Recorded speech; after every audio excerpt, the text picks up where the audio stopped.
What is up, everybody? It's a great day to be alive, and I'm super excited to have Tommy Breedlove here on the Failing Up podcast, a new connection of mine through the legendary Brian Wish. And Tommy founded the Choose Goodness movement, which empowers individuals, leaders, and organizations to make clear, conscious, and courageous choices. He chose to leave a lucrative international finance consulting career to create the Choose Goodness movement after achieving financial success and gaining business notoriety and prestige. However, Tommy felt unfulfilled and had lost meaning and hope in life. For 36 years, he felt he did not have permission to choose, and the choices he made were out of fear and judgments of others instead of goodness. And this is so awesome, talking with Tommy a little earlier today, talking about how he went from jail to University of Georgia to Deloitte, and now how he went to the board of directors in 3 years after being at a firm. So super excited to have you here, Tommy. And this is just exactly what my book is trying to discuss, as well as how we can live life for ourselves and rather than becoming the best possible version of someone else. So thank you so much here. And the first question, Tommy, for you is, what is your definition of being your authentic self? That's living your truth. And what I mean by that is not living out of the opinions, not worrying about what other people think about you. Like, what lights you up, what makes you happy, what fulfills you in life. So it's not about what others think and putting yourself out there to what society wants you to be. Your authentic self is from an emotional standpoint, a mental standpoint, a physical standpoint, and I'm going to say it, a spiritual standpoint. And I'm not talking about religion. I'm talking about what brings us all together down at the molecular level. It's living the way you want to live and being who you are, and not being afraid to put yourself out there with your words, with your thoughts, with your actions, and candidly not giving a shit what everybody else thinks. So I think that's what being your authentic self is, man. I love that. And what's your take? And I'm a dude who didn't do that for years, by the way. So I could speak for a long time of not doing that. So I completely get it. And I know it is a journey in itself to kind of get over those fears and this tension of preserving your self-image. I guess from your perspective, where does the self-help industry play in helping others like yourself and other people, your thoughts on how it plays in helping people become the best possible version of their authentic self, and how it drifts them further away from becoming their authentic selves? Because a lot of people that I've talked to, they say the self-help industry is broken and it actually is not really helping. It actually demotivates people. So curious to hear your thoughts on that and the role that it played with your upbringing and your kind of spiritual motivational awakening. Well, the first thing that's interesting. I'd love to dive into that second part of that question, but the first part of the question, how does it help? I'm a huge fan that you have to participate in your own rescue. There's no magic pill to this thing called life. There's no white horse coming in to save you. I don't care if you're male, female, black, white, blue, green, or what religion you are. You've got to participate in your own rescue. And today there is so many books, coaches, mastermind groups, webinars, social media, whatever it might be, and you find your flavor, but you got to do the work. And so I don't know, I would love to go take a deep dive in that, but it's got to be what works for you. If meditation doesn't work for you, don't do meditation. If Tony Robbins isn't your thing, don't do Tony Robbins. But both of those things are, do that, but keep searching until you find, I'm not a big fan of generalization, like the whole self industry is taking us away or bringing us together. I think it's whatever relates to you, and in your gut what feels right for you. But what I would say is the tough part, it's not the self-help. The message is there, brother, if you want to hear it. And so there is a message out there for you. It could be in many, many different forms, but you got to find what works for you. And you got to double down and invest in yourself first, because if you want personal happiness and professional success, you got to participate in your own rescue. You got to do the work and know it's a lifelong journey, and it's hard and takes a lot of courage. So I would say find someone to help you if you're ready to go to the next level. And I'm a firm believer, as you start climbing that mountaintop, the rest of the world kind of stands where they are. And then you'll see more and more as you take that journey of self-improvement. I'm a guy who's lived it, man. And so the second one, I'm not sure about how I prescribe to a million different things. I go to conferences every year that put me out of my comfort zone. I read religious texts from Buddhism to Christianity to Judaism I'm just an explorer of all things that have universal truths in it. But I also have multiple coaches. I have 2 mastermind groups. One I facilitate, and I have an inner tribe of humans that keep Tommy Breedlove on the tracks, keep me accountable, but also do it from a loving place. And so I'm not sure if people, here's an opinion. This is a belief, so I'm going to say something I believe in. If there's something in the self-help industry that you're criticizing, judging, and or envious of, watch yourself in that. But maybe what you're judging isn't. So when you judge or criticize or kind of envy, you're looking in a mirror, by the way. There's something you got to look at. And I hate to say the word you. But either A, you're looking at the wrong things, or B, you got to look in yourself, and maybe that there's something in there that you're seeing that you truly don't like. So that would be my comment on the second part. But we could talk about that second part for months and months. But I do believe there's a message out there for everyone who wants to hear it. Yeah, no, I think that's an awesome transition. My last guest, Chloe, she goes to Georgia Tech, not Georgia, but she was talking about how she used kind of this fakeness that Instagram was promoting to become her authentic self. She took a break and used that to become your authentic self. And I think that it's the same thing about the self-help industry. It is what you make of it, right? Social media can be negative. The self-help industry can be negative. If it's going to make you criticize and it's going to make you like feel jealous, then get away from it. Delete that from your life. It's not worth it. But at the same time, if there is something there, all the people in the self-help do have really good intentions. Just utilize that information to take the best possible thoughts that relate to you and relate it back to you, because they were having a crisis where people are trying to become someone else, like Gary Vee or like Tim Ferriss or Lewis Howes. And once again, one, just being like them isn't going to make you successful. And two, it's not going to make you happy. So that's just a kind of common misconception there.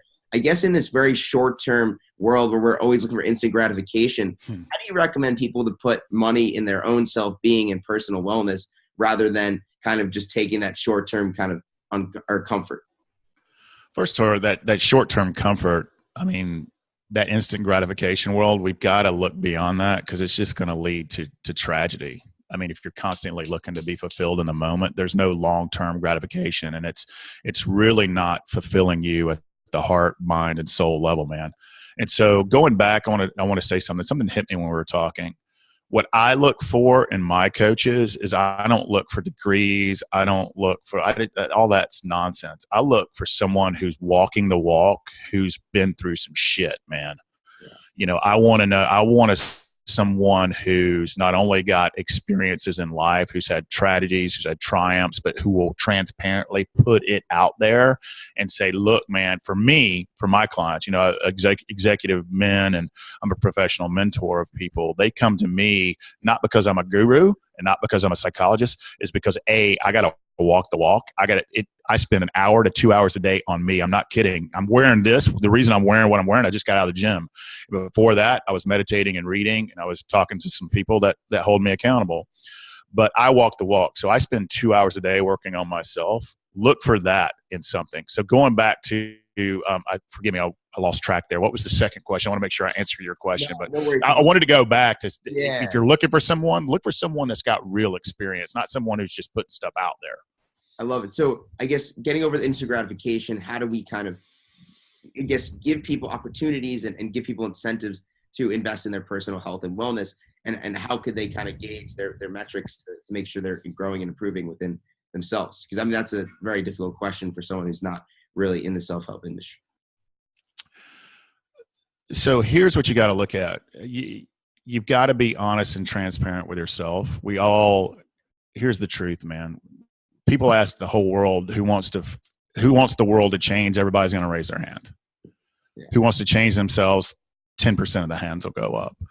And so you said it best. I think we've talked about it. If your state of being is in judgment, envy, anger, and fear, that's a good way of knowing that self-gratification or whatever you're trying to do or put into your body or look on social media or do the next biggest, greatest thing, that's when you know that your here and here is not in alignment.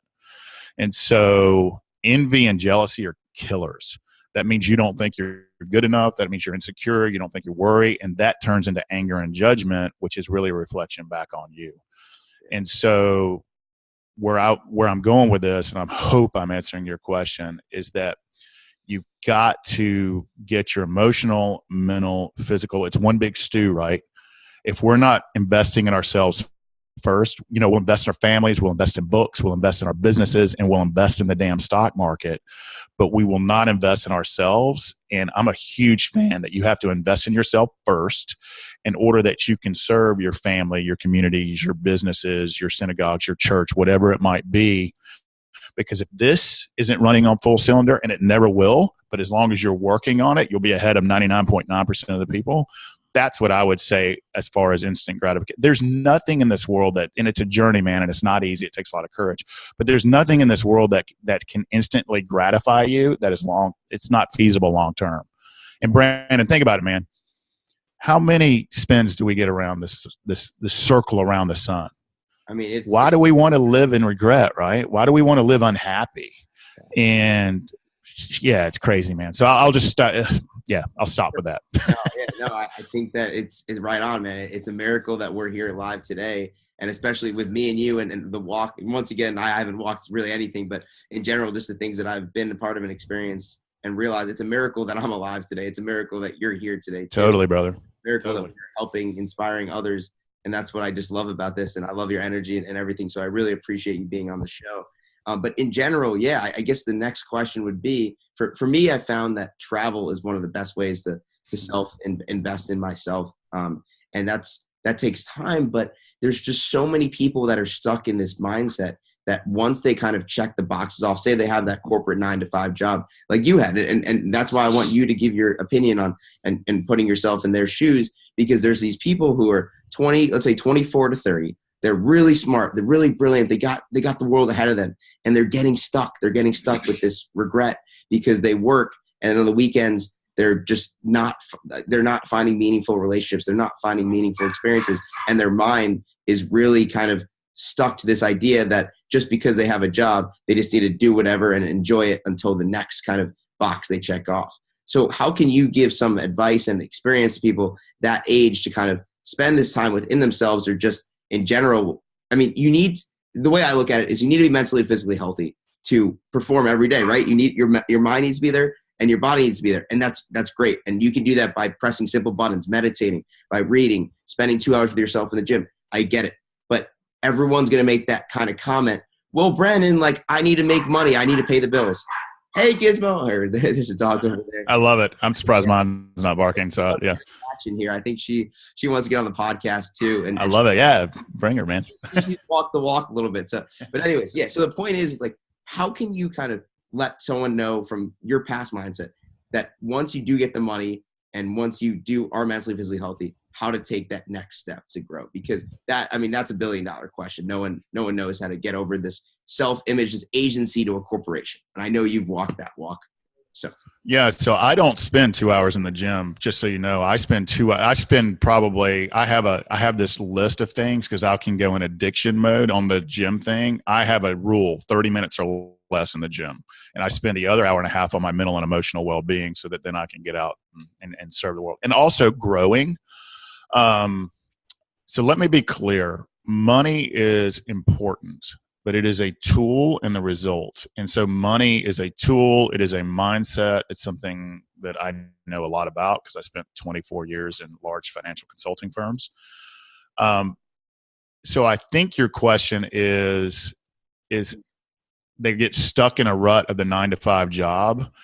But what if it doesn't have to be a rut? What if you can make a difference within that particular career or within I'm trying to figure out how to answer your question. So ask me one more time so I make sure that I answer it with my educated opinions. How could you shift the mindset from someone who is solely focused on making the money and checking off boxes to get their mind to another level, that when they're not working and making money, how can they spend that time on vacation or weekend, whatever you want to call it, not sleeping, not eating, to give themselves purpose, to find ways to make them grow and be more fulfilled in the future, rather than just having kind of this autopilot weekend where it's like you go out or you play video games or you watch TV and sit on. Yeah, first of all, you got to look up and get away from the technology. The first thing I would say is they have to want to do it. There has to be a desire, there has to be ambition, and there has to be courage to get out there and be a better human and get away from the technology, get away from their own, the cell phones and all that. Look up. And so that's the first thing, is there has to be a desire and really an ambition and the courage to do it. The second thing is that I would highly recommend, and I live this, and I remember I told you I have these rules that I can share with people. But one of my rules is serve 51% more than I receive. And so I'm constantly giving time. I'm constantly giving money. I'm constantly giving wisdom. I love that you just showed a heart, constantly giving some love. And so I'm a firm believer, if you want professional success, personal success, or family success, is you got to give.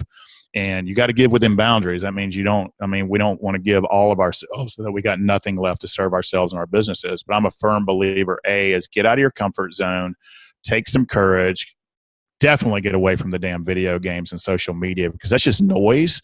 That's filling your head with nonsense, man. And both the games themselves, and I represent some big game manufacturers. By the way, they put addictive stuff in those. So just know, when you're stuck in there for 6 hours, they intentionally wanted you to do that. It's intentional, man. It's called, I don't want to I'm getting off a subject, but I have met with large game manufacturers and they do it on purpose. Same thing with social media, though, but it's filled with noise. It's filled with fear, which sells advertising. It's an us versus them mentality. And so if you can get away, and it's an addiction, right? If you can put the phone down, you can put the video game down and really get out in nature, or get out and serve, or there's got to be something that lights you up. So here's a way to figure out what lights you up. And this is going to sound weird. If there's something that truly pisses you off, like way down deep, the flip side of that is something that you're really passionate about and that you care. Otherwise, it wouldn't make you so damn angry.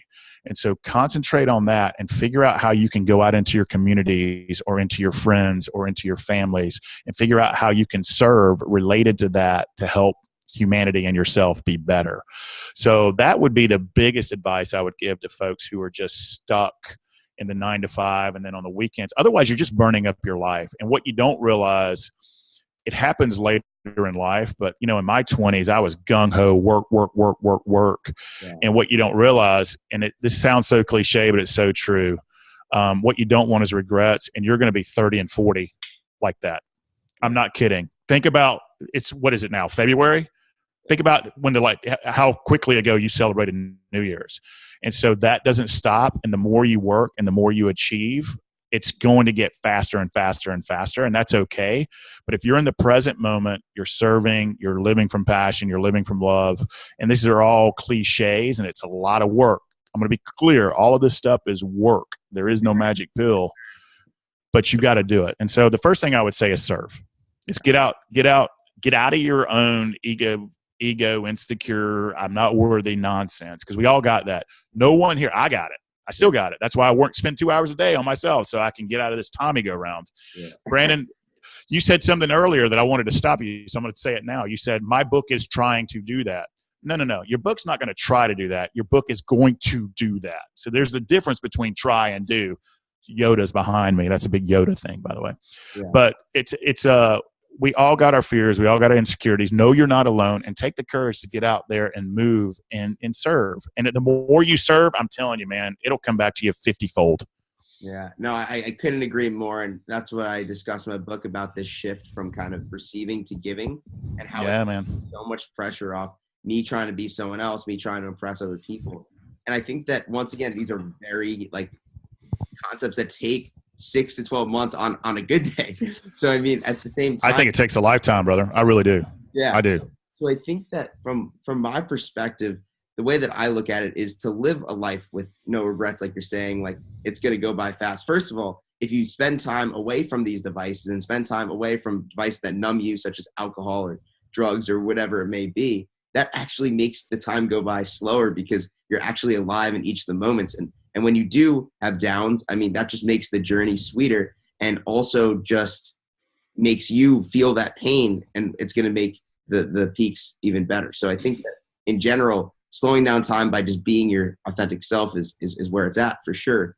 But I guess the question to you is, how would you define living a life with no regrets? Because for me, I look at it as saying, if I can give my A game every single day, Brandon is mentally and physically healthy. He doesn't need to be happy because happiness doesn't come every day. But if he's mentally and physically healthy and he gives it all, he's learning every day, he's improving, growing, he's surrounding himself with the right people, then Brandon can go to bed every night and he could say, listen, I gave my all. This is it. This is the best day of my life. And tomorrow's going to be better. And we're going to move on. And that's all I can control. So how would you define no regrets? That's how I define it. I love that. No regrets is not compromising your value systems or your dignity for what other people think. And so you're not going to be perfect. You're going to get pissed off. You're going to get angry. You're going to make mistakes. It's this thing called life. It's what's the beautiful about what makes us human. Yeah. But if you're constantly working on your mental, and I'm going to add another one because we don't talk about it enough in society, your emotions is much stronger than your brain. I think it processes your limbic system, not to get too technical, processes 24 million things per second, whereas your brain is like significantly less than that. And so you got to get all the systems running. But I think you said it best. I think if you are living in your value systems, you're living in your dignity, you're not compromising to be loved and to be seen and to be heard, and you're not letting your insecurity and worthiness issues, again, that we all have, overwhelm you, and you're working on yourself, you're going to screw up. I screw up all the time. I mean, all the time. But I'm constantly working on it. Let me tell you this too. Life's going to come and kick you in the face. We're all going to die. 100% of us. That's what 100%. And I'm not trying to be morbid. Why are you going to live your life in a hole when you can choose to participate in your own rescue and you can live better? And so I would think no regrets that doesn't mean, let me be clear here, and this is important. We all have our story. We've all had things happen to us. We've all done things that we wish we hadn't have done. And some of them can be extremely severe on both sides. But I had a mentor tell me at 36 years old, he goes, Tommy, do you want to live your life or do you want to live your story? And if you choose to start living your life, you can write the end of your story. So I don't care, like Lewis Howes, like myself. Let me be clear. I was horrifically, emotionally, mentally, and sexually abused as a young man. And it fucked me up for a long time. But at 36, I said, enough is enough. I'm not going to live this story anymore. I'm going to get on the right side of karma. I'm going to live with dignity. I'm going to live with love. And I'm going to do the best job I can every day to be the human I want. I think that's living with no regrets. And by the way, I still screw up all the time. It's just a lot less, right? And I have a lot, and I've surrounded myself, and this is huge, surrounding yourself with people who love and respect and who are like-minded, who are also working to elevate themselves to the next level, man. No, I couldn't agree more with all that. Amen to that. But we all have stories, right? We all do. You've had stuff happen to you, brother. 100%. And I think that goes back to this kind of failing up, right? I think the key that you keep pointing out at, and is just something that we really need to learn about, is called recognition, and just reflecting and recognizing, listen, this shit happened to me. And you know what? It was bad. I messed up. I made countless mistakes. I made 10 to 12 mistakes at least every single day. And I learned. Me too. I made 1,000 mistakes in 2017. But at the same time, that's kind of what made me grow. That kind of what made me find who I want to be and who I want to help. Because when I was living in 2016, I couldn't fail. And I was just on a leash. And I was just trying to impress other people. And I wasn't awake at all. So I think that's kind of relate to that, brother. I think we all relate to that. I think that's the big transformation. But yeah, I guess the next question is, from your perspective, how do you kind of define a tipping point within yourself? I mean, you talk about going with your gut, but you said you're on the top of this mountain, you're on the top of the world, you just get into this board of directors meeting, 5 to 10 minutes in, you're like, I got to stop. And once again, it still took you 2 years to kind of get over this fear. So how can you, for someone, I know for me and you, it's easy. Just, we have this gut feeling, listen, it's time, we got to move on. But for someone, how do you kind of unlock and unleash that fear? And how do you say enough is enough in terms of your own justification? Do you use a worst case scenario parameter, or how do you do that? Yeah. So my aha moment in that board meeting, when I had reached the top of the game, at the large. I'd just been elected to the board of directors of a large financial firm, and within 10 minutes, here I am at the mountaintop. My income generation can go as far as I want it to go. And I had this in 10 minutes in, I had this, oh shit, now I got to quit. But I was so in tune with life, my emotions, and my mental state because, again, I work on it constantly. But let's back up 3 years before that, when I was 36 and a junior partner. I was completely numb. I wasn't in tune with myself. I was what I call unconscious. I was living out of that fear and wearing all these masks, tough guy, cool guy, important guy, because I really gave a damn what everybody else thought, what I thought society needed. But it took me, brother, hitting a significant second rock bottom in my life. And my hope is if that people don't have to do that. They can just know deep down in their gut, here's the easy, it's not easy to know. Here's what you will know. I don't care if you're a human being. You'll know if you're depressed. You know if you're angry all the time. You'll know if you're constantly envious and judging, me versus them. And, they were born with a silver spoon, all that nonsense. Mm-hmm. That is how you know that you're not running on all cylinders. I'm serious. Yeah. And I think the only reason I know that is because I lived that way for 36 years. And so if you can look in the mirror and you can be honest with yourself and you can take accountability that I'm not happy, I'm unfulfilled, I don't care if it's cocaine, vodka, religion, gambling, or work. And work, man, can become an addiction because we think it's going to fulfill us for these 90-hour work weeks. And all it does is called burnout. Yeah. If you can look in the mirror and be honest with yourself before it gets really bad and before you start compromising your values and dignity, that's how you know. And that's when you can get in tune with yourself. And here's the courageous part. Start taking action. That's the hardest part right there. The courage and action, because people know they feel like shit, but they won't do anything about it. And so that's what'll set you apart if you really want to do something. That's what I use this marathon analogy that I have is like the day before the marathon, like I was still bugging out. I wasn't sure if I was going to run the marathon or not on crutches. And all my donors are calling me and emailing me, Brandon, like, this is a horrible idea. Like, you can't do this. And I already talked to the doctor. The doctor's like, listen, Brandon, like I don't suggest you do this, but you're not going to injure your knee further. And that is the struggle that we are all at today currently, is that we are so close to not stepping foot on that starting line. And if you don't step foot on that starting line, the 99.9% of us, well, you know what? You're the one who's going to lose versus yourself. I mean, the only game you're playing is versus yourself at the end of the day. Totally. I guess, and once again, I know we have a couple minutes, and I just, once again, thank you so much for your time. You're just speaking the truth, and I love this. And take your time, by the way. I can be late for that next call, so this has been going amazing. The thing is, from a perspective of how, like, these mental health, spiritual awakenings that I had in South Africa. And once again, it's like so many failures and so many mistakes in the past for myself. I never really was able to fail up until some weird moment in South Africa, which I don't get at all. But for your perspective, like, do you see another revolution coming for you? Like, would that be good? And what if someone just never has an awakening like me or you, and if they don't harm the world, is that okay? Is that going to make them more fulfilled? Like, what's your take on this? That's up to them. Yeah. That's up to them. Okay. I mean, again, you don't know. I mean, I could walk out of this house today and get hit by a car, but I can honestly say for the first time in my life, 99%, no regrets. Seriously, 99%. So that's totally up to them. I mean, if they want to live their life, with their head in the ground and unhappy, that's their choice. And what's great about, freedom and, personal choice and self-actualization, if you want to truly live that way, go for it. But why? I mean, I do believe I'm in evolution 3. I think an evolution 4 might come. I'm changing, and it's hard to describe. I'm changing mentally. I'm changing emotionally. I'm constantly working to elevate my presence and being. And I think it's happening consciously and unconsciously now. So I think I am going to go to a level 4.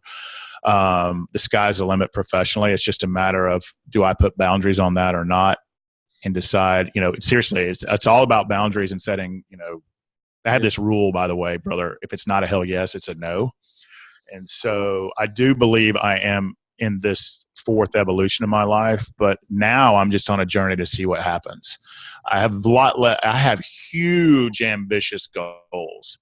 but I don't, if it doesn't happen, or I try not to I set goals, but not expectations. And so I do believe that again, your audience, whoever's listening to this, it all comes down to choice, courage, and action.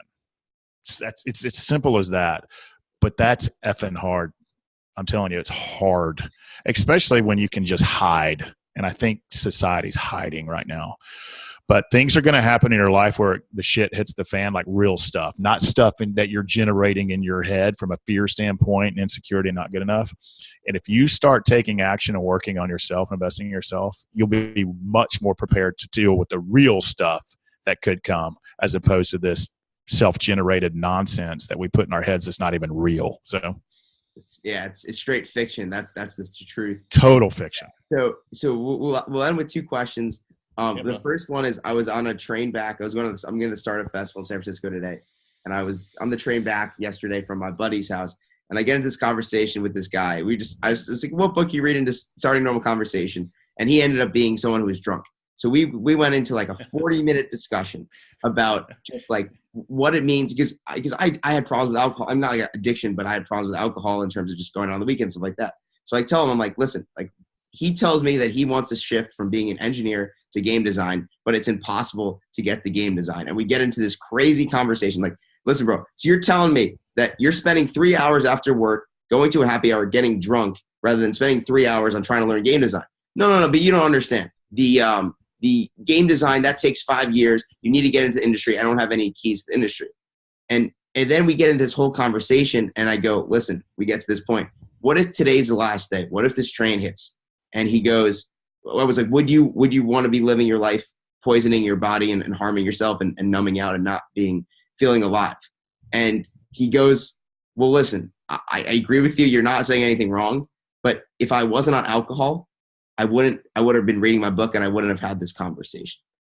And it once again, I'm not saying there's no right or wrong, but from your perspective, how do you take a stance on that, on someone who kind of is saying, like, if alcohol is making him outgoing and speaking and having a meaningful conversation, how would you kind of go about the way that he looks at that? I'm just curious. Well, he was lying to himself in a million different ways. Where he was correct is there was a reason that you came into his life at that moment. But because of the alcohol, whether he'll remember it or not, the universe, the creator, God, whatever you want to call it, puts these road signs out in front of us. And if you are numbing yourself, or you're unconscious, or you're angry, or in judgment or fear, you can't see it. And so what he gave you was 900 million excuses of why he won't invest in himself. And I can't answer that question any better than you just said it. So he's scared. He doesn't feel like he's good enough.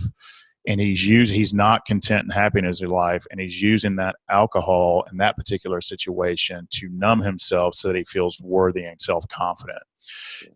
And he's scared to truly take the action, to truly take the courage, and to really move forward. And you told him all the right advice. It's just, again, I'm going to go back to it. The message is there when you're ready to hear it.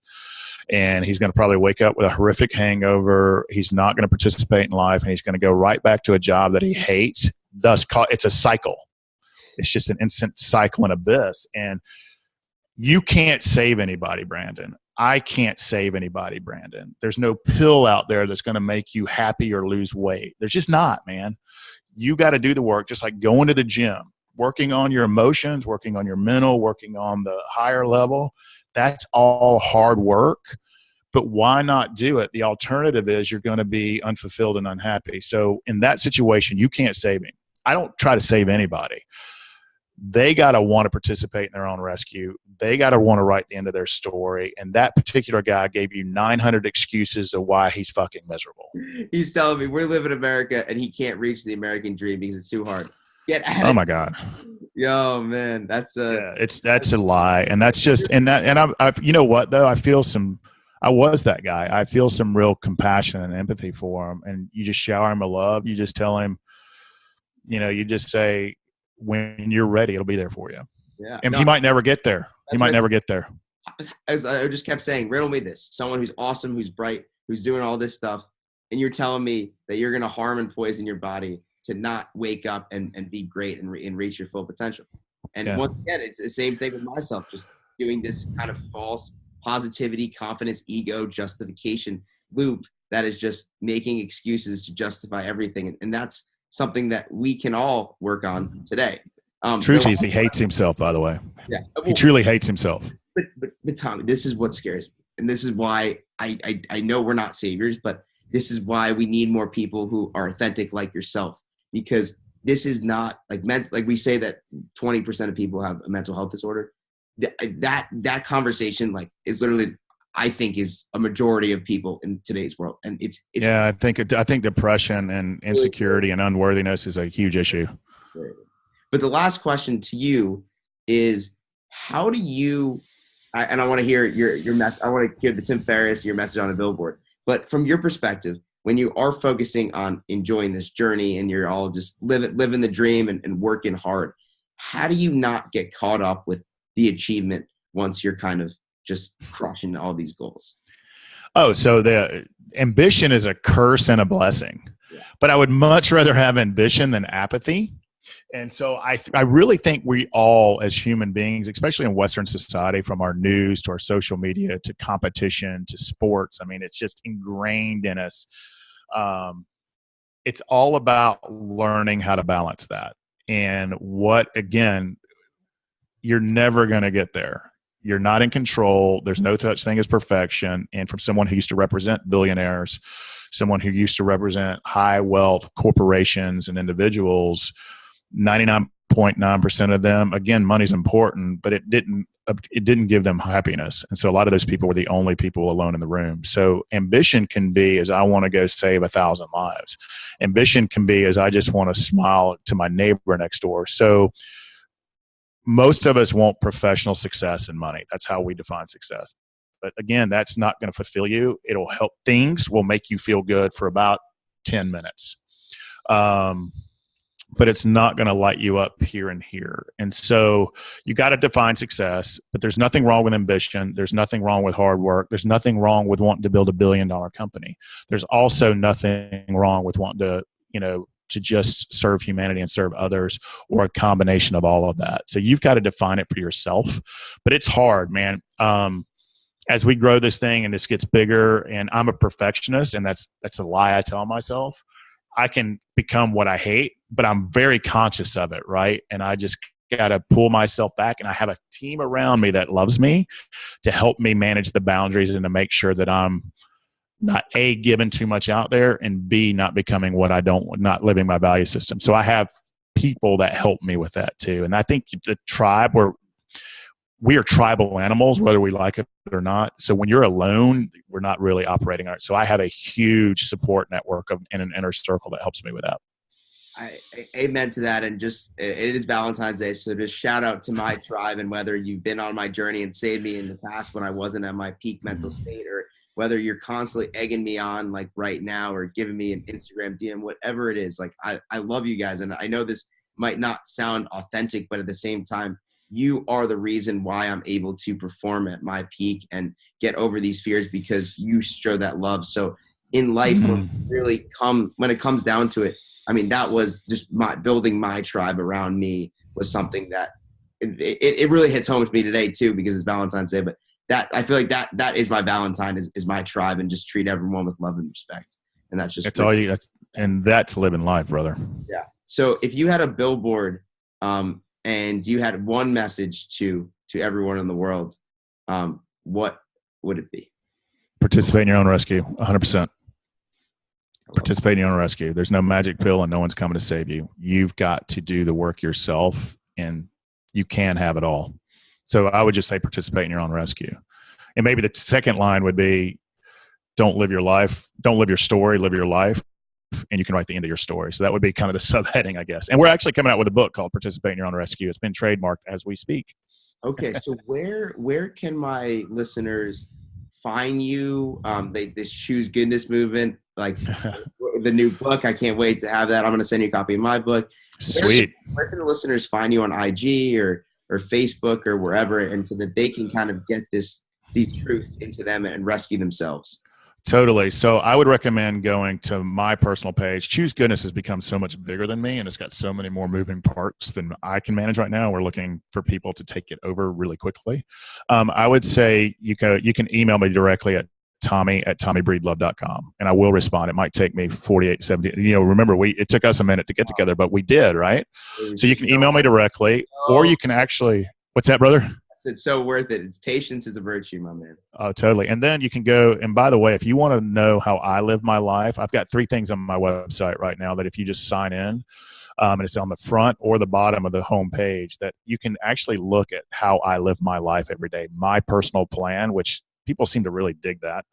The second thing is questions to ask of how to achieve meaning in life. And the third thing is just some books that I really recommend. So you can reach me directly at tommy@tommybreedlove.com. You probably will be screened, but that's okay. But if you're legit, I don't mind you giving me your story and asking for help. So I will get back. Somebody will get back in touch with you, and I will call you as well or talk to you. So I love to talk to people. I'm here to help, but it's got to be legit, and you got to want help. And so I'm here for you if you do, brother. Awesome. Well, thank you so much, and everyone have an amazing Valentine's Day. Treat yourself properly first before you go out and help the world or treat anyone else, because your own Valentine, I guess, is the reality situation. Totally, man. Tommy, it's been real, my man. Have an awesome day. Go crush it, and we'll be in touch soon. Thank you, brother.